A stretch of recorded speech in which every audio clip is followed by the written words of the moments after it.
ধানমন্ডির সাত মসজিদ রোডে অবস্থিত শহীদ শ্রী রুফটপ রেস্টুরেন্টে আমরা আইডিয়াল কলেজের 20তম ব্যাচের পক্ষ থেকে ইফতার মাহফিলের আয়োজন প্রতি বছর আমরা ইফতার মাহফিলের আয়োজন করলেও এই বছরটা সম্পূর্ণ ভিন্ন। এর কারণটা ভিডিওটা না টেনে সম্পূর্ণ দেখলে অবশ্যই আপনারা বুঝতে পারবেন। আমরা এই রেস্টুরেন্টটা সিলেক্ট করার একমাত্র কারণ হচ্ছে এটা হচ্ছে সবচেয়ে সুন্দর এবং মনোমুগ্ধকর রেস্টুরেন্ট ইন ধানমন্ডি। আপনি এখান থেকে আবাহনী মাঠের সুন্দর মনোমুগ্ধকর দৃশ্য উপভোগ করতে পারবেন, সাথে সাত মসজিদ রোডের দৃশ্যটাও আপনি উপভোগ করতে পারবেন।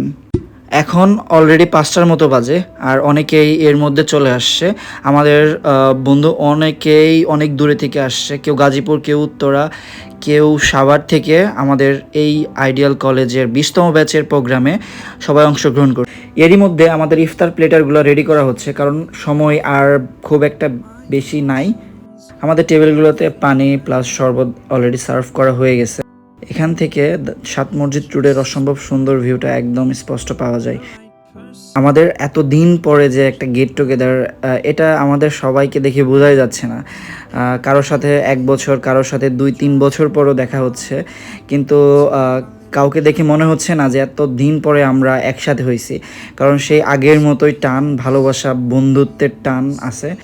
আসলে আমাদের স্কুল কলেজের বন্ধু বান্ধবগুলো এইরকমই হয়, তাদের সাথে সম্পর্ক কখনোই খারাপ হয় না। সেটা হচ্ছে যখনই দেখা হোক না কেন, 1-2-3 বছর পর দেখা। এরই মাঝে আমাদের বন্ধু শুভ থেকে শুরু করে আদার্স সব ফ্রেন্ডরাও চলে আসে, কারণ সময় আর বাকি নাই। আর মাত্র 5 থেকে 6 মিনিট বাকি আছে, ইফতারের টাইম হয়ে গেছে।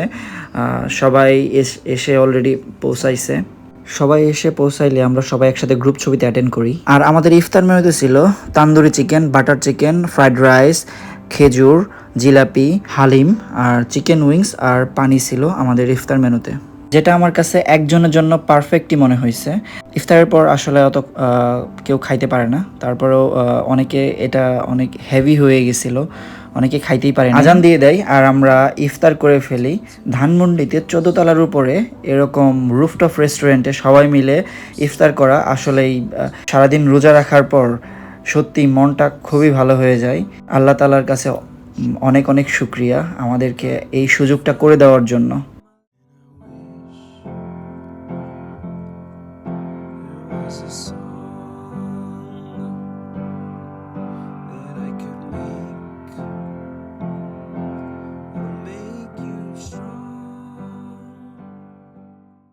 আমার কাছে পার্সোনাল রিভিউতে ফ্রাইড রাইসটা খুবই ভালো ছিল, সাথে চিকেনগুলোও খুবই কোয়ান্টিটি ভালো ছিল, প্লাস টেস্টটাও ভালো ছিল। যদিও এর হালিমটা আমার কাছে তেমন ভালো লাগেনি, কোয়ান্টিটি এত বেশি ছিল যে অনেকে পুরোটা শেষই করতে পারে নাই। আমাদের ইফতার মাত্রই শেষ হলো। আমরা ইফতারের পর কিছুক্ষণ বসে আড্ডা দেই এখানেই। আড্ডা দেওয়ার পর আমরা চলে যাই হচ্ছে ধানমন্ডি লেকে। আমরা কিছু বাইকে চলে যাই আর কিছু হচ্ছে রিক্সা দিয়ে সবাই ধানমন্ডি লেকে যাই। আসলে আমাদের ধানমন্ডি লেকটা হচ্ছে আমাদের ঐতিহ্য।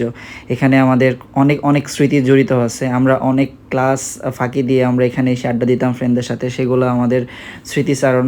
সবাই মিলে একসাথে সবাই আমরা এখানে একে অপরের সাথে ঘটে যাওয়া সবার স্মৃতিগুলা মনে করতেছি, যে এখানে কীরকম ছিল আমাদের সেই দিনগুলো। সব থেকে ভালো চা বলা হয় ধানমন্ডি লেকের মালাই চাকে, এটা তো কোনোভাবেই মিস করা যাবে না। তাই আমরা সবাই মিলে বসে যাই মনের টানে নতুন একটা ক্যাফের মতো আর কি, কুটুম ক্যাফের মতো হয়েছে।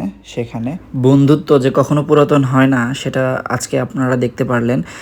আমরা প্রায় অনেকে আছে যে 2-3 বছর পর তাদের সাথে দেখাই হয় না, কিন্তু কোনোভাবেই আমাদেরকে মনে হয় না যে আমরা এত বছর পর আমরা একসাথে হয়েছি। আমাদের সেই বন্ধুত্বটা, সেই টানটা সেই আগের মতোই আছে। ক্যামেরা বের করলেই সবাই ক্যামেরার কাছে চলে আসবে।